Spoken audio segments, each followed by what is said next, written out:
एक वीडियो कल से सोशल मीडिया पर काफ़ी वायरल है जिसमें पाकिस्तानी लड़की ऑस्ट्रेलिया की पार्लियामेंट में उर्दू और पंजाबी ज़ुबान में इंतहाई जानदार तकरीर कर रही है। ये लड़की है पाकिस्तानी नयाद ऑस्ट्रेलवी रुकने पार्लियामेंट बिस्मा आसिफ।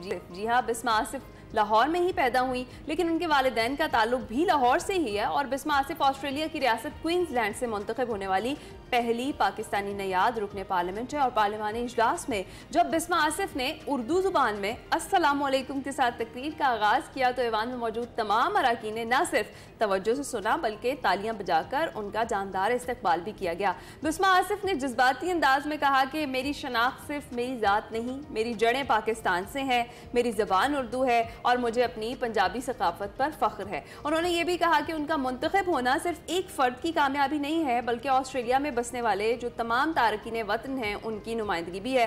बिस्मा नवंबर 2024 में होने वाले रियासती इंतखाबात में कामयाब होकर पार्लियामेंट की रुकन बनी है और बिस्मा आसिफ का मकसद सिर्फ कानून साजी नहीं है बल्कि तारकीन वतन खास तौर पर एशियाई पस मंज़र रखने वाले जो नौजवान हैं उनके लिए रोल मॉडल बनना है। उन्होंने अपने खिताब में ख़वातीन, मुस्लिम कम्युनिटी और तारकीन वतन को मुआशरती शमूलियत पर जोर देते हुए ये कहा कि हम सिर्फ ऑस्ट्रेलिया के शहरी नहीं बल्कि इसके मुस्तकबिल के मेहमान भी हैं। उन्होंने मजीद क्या कहा था, पहले आपको वो सुनवाते हैं। I'm proud to be the first Pakistani and Punjabi elected to the Queensland Parliament. I am proud to speak 3 languages of my family and ancestors, Urdu, Punjabi and Hindi. फैज़ अहमद फैज़ ने फरमाया, नए ज़माने के तवक्को में हमने दिलों में एक सपने की बुनियाद रखी। मेरे दिल में भी ये ख्वाहिश है कि मैं एक ऐसा मुस्तकबिल देखूं जहां हम सबको बेहतर ज़िंदगी बनाने का मौका मिले। हमें ऐसे संस्कार दिए जाते हैं कि हम अपने परिवार के लिए मेहनत से रोजी रोटी कमाएं। आपका ये हक है कि उस मेहनत का फल और आपकी रोजी रोटी आपको इज्जत से मिले। साडे पंजाबियां दे दिल बहुत वड्डे होंदे ने। सानू ये सिखाया जाता है कि अपने वड्डियां दी इज्जत करो, उन्हां नाल सीखो, अपने बच्चों दे फ्यूचर लिए जो कर सकते हो करो, सब दी इज्जत करो। इसलिए लंगर भी बनता है।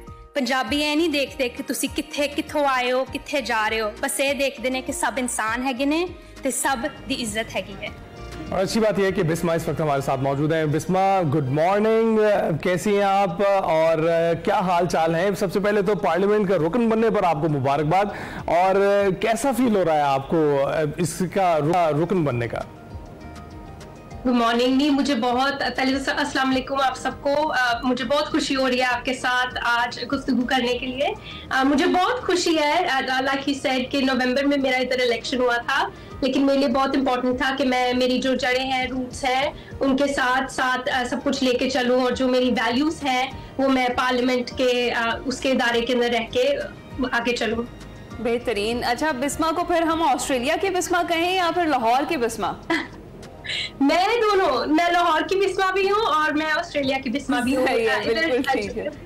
राइट, तो आपको इधर जो इलाका है सैंडगेट में, मैं उधर हूँ। बहुत मेरे लिए इम्पोर्टेंट है मेरी लोकल कम्युनिटी, बिकॉज मैं इधर ही रहती हूँ। और मैंने सबको ड्यूरिंग द इलेक्शन भी यही कहा था कि जो मेरी वैल्यूज है वो हम सबकी एक जैसी हैं। और मेरा पार्लियामेंट में स्पीच देने का भी ऐसे यही मकसद था कि मैं ये शो कर सकूं कि जो हमें सिखाया जाता है बहुत छोटी सी एज से, वो इट्स नॉट डिफरेंट। आप बेशक पाकिस्तान में रहते हैं, लंदन, यूके या ऑस्ट्रेलिया, हमारी जो वैल्यूज हैं, लोगों की इज्जत करना और आपको मेहनत का फल मिलना, वो सेम है ऑस्ट्रेलियन पार्लियामेंट में हो या पाकिस्तानी पार्लियामेंट में हो। मेरा ये बिलीफ है कि जो लोग यहाँ पे मेहनत करते हैं उसका उनको सिला मिलना चाहिए, डजंट मैटर कि आपका बैकग्राउंड क्या है। बिल्कुल ऐसा ही है। और बिस्मा, हम देख रहे हैं कि आप तो अपनी जगह पर बहुत मजबूती से खड़ी हैं और लोगों के लिए मसले राह बनी हुई है, लेकिन इट्स सच अ माइलस्टोन कि आप उसकी पार्लियामेंट का रुकन बन जाए ऑस्ट्रेलिया में रहते हुए, क्योंकि it's not a normal thing. Pakistan में तो सियासत में जगह बनाना बहुत मुश्किल है। आपको लगा कि ऑस्ट्रेलिया में भी जगह बनाना मुश्किल थी? आई थिंक जो मेरी जर्नी रही है, डेफिनेटली पार्लियामेंटेरियन बनना आसान नहीं है, लेकिन मैंने जब ये डिसीजन लिया था कि मैं टिकट के लिए रन करूंगी, मैंने उसी वक्त डिसाइड कर लिया था कि कुछ छोड़ना नहीं है पीछे। अगर करना है तो ये बिल्कुल 100% दे के करना है। तो मैंने 7 मंथ्स अपना कैंपेन रन किया और उसमें मैंने तकरीबन 9000 लोगों के दरवाजों पे जाके दस्तक दी और उनको कहा कि ये मेरा विजन है हमारे इदारे के लिए, और उसकी बेसिस पे उन्होंने वोट दिया है। मेरे लोकल इलाके में अराउंड 50,000 पीपल रहते हैं, 50,000 लोग। तो उसके अंदर मेरा मेजॉरिटी विन हुआ था, जो कि it's a big privilege for me. और मेरे ऊपर ये जाया नहीं है कि मुझे पता है कि मुझे यहाँ पे किस लिए लोगों ने पिक किया है। बिल्कुल ठीक है। अच्छा, आपने अभी ये जर्नी तो शेयर किया, शुरू से बताएंगे कि आपको शौक हुआ कैसे सियासत में आने का, और खास तौर पर ये जो आपकी इलेक्शन कैंपेन थी जो क्वींसलैंड से आपने स्टार्ट की, ये कैसे रही और वहाँ क्या प्रोसेस होता है इलेक्शन कैंपेन्स का, ये भी हमारे साथ शेयर करें।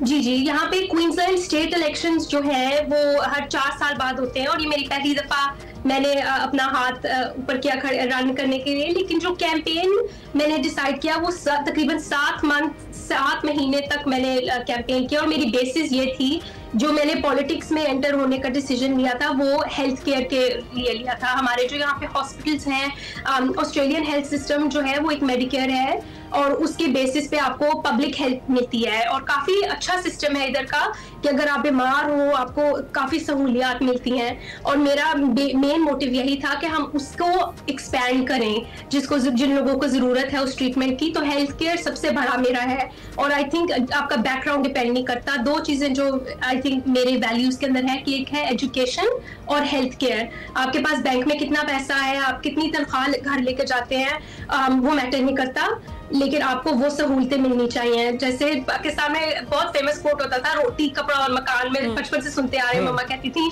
लोग ऐसे कहते हैं, और I think that's absolutely right कि आपको खाना मिलना चाहिए। आपको अगर कुछ हो जाता है खुदा ना खास्ता, आपको ट्रीटमेंट, हॉस्पिटल में ट्रीटमेंट बहुत जरूरी है कि वो मिले। और हमारी कोई ऐसी हेल्थ जर्नीज रही हैं जो कि नहीं कवर्ड थी, और वो थाउजेंड्स ऑफ डॉलर्स लगते हैं आपको करवाने के लिए।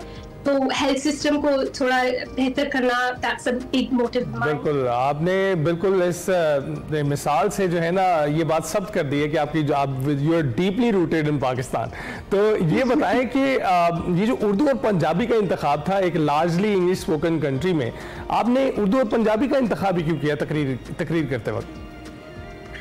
इसलिए किया क्योंकि इंग्लिश तो मैं बोलती हूँ और इंग्लिश सब सुनते हैं। मैं उन लोगों से ये कहना चाह रही थी कि हमारे जो डिफरेंट बैकग्राउंड्स हैं, यहाँ पे जो लोग साउथ एशियन कम्युनिटी से, हमारे सब कॉन्टिनेंट या किसी भी मुल्क से आते हैं, वो भी उतनी मेहनत करते हैं जो लोग यहाँ पे पैदा हुए हैं, यहाँ के पैदावार हैं। तो उनका भी वही हक बनता है उन चीज़ों पर जितना सबका बनता है, क्योंकि हम उस इकोनॉमी में कंट्रीब्यूट कर रहे हैं, टैक्सेस दे रहे हैं। तो मैं उन लोगों के लिए ये मैसेज था कि हमारे जो यहाँ पे बच्चे बड़े हो रहे हैं, उनको ये ना लगे कि हम जा नहीं सकते या हम कुछ कर नहीं सकते। और मेरे इलेक्शन के बाद भी मेरे लोकल एरिया में जो है साउथ एशियंस या even from other multicultural backgrounds, वो छोटे छोटे बच्चे मुझे आके कहते हैं कि हम आपको टीवी पे देखते हैं तो हमें ऐसा लगता है कि हम भी ये कर सकते हैं। और मेरा मेन मोटिव यही है कि उनको ये लगे कि आप कुछ भी कर सकते हो। इट्स अ रियल सेइंग कि if you can't see it you can't be it. तो दैट्स माय मेन थिंग। ठीक है। अच्छा, बिस्मा, इन दी एंड पाकिस्तानी यूथ के लिए आप कोई मैसेज देना चाहेंगी? जी बिल्कुल, मेरा यही मैसेज आप सबको होगा कि पॉलिटिक्स एक ऐसी चीज है जहां हमें ट्रेडिशनली सिखाया जाता है कि it's not a good thing, it's not always a good thing to get involved in. लेकिन अगर आप चाहते हैं कि हम एक बेहतर मुस्तकबिल अपने लिए और हमारे इर्द गिर्द जो लोग हैं उनके लिए बनाएं, तो आपको इन्वॉल्व होना पड़ेगा। क्योंकि अगर आप उस टेबल पे, उस कुर्सी पे नहीं हो जहाँ पे डिसीजंस लोग कर रहे हैं, वो आपके बगैर भी डिसीजंस बनाएंगे लेकिन आपकी आवाज़ सुनी नहीं जाएगी। तो आप अपनी आवाज़ को सुनाएं, उसको बुलंद करें, और जो सही चीज़ है सही रास्ते पे चलें। बिल्कुल ठीक है। बहुत बहुत शुक्रिया बिस्मा आसिफ ने और से में ज्वाइन किया। हम यही विश करेंगे कि ये बिस्मा जब लाहौर आए तो फिर हमें स्टूडियोज में भी दोबारा मौका मिले बिस्मा को बुलाने का और इनसे बात करने का, और जिस तरह से जो आपका मकसद है, जो आप कर रही हैं, वो आप करती रहिए। हम जाएंगे ब्रेक पर।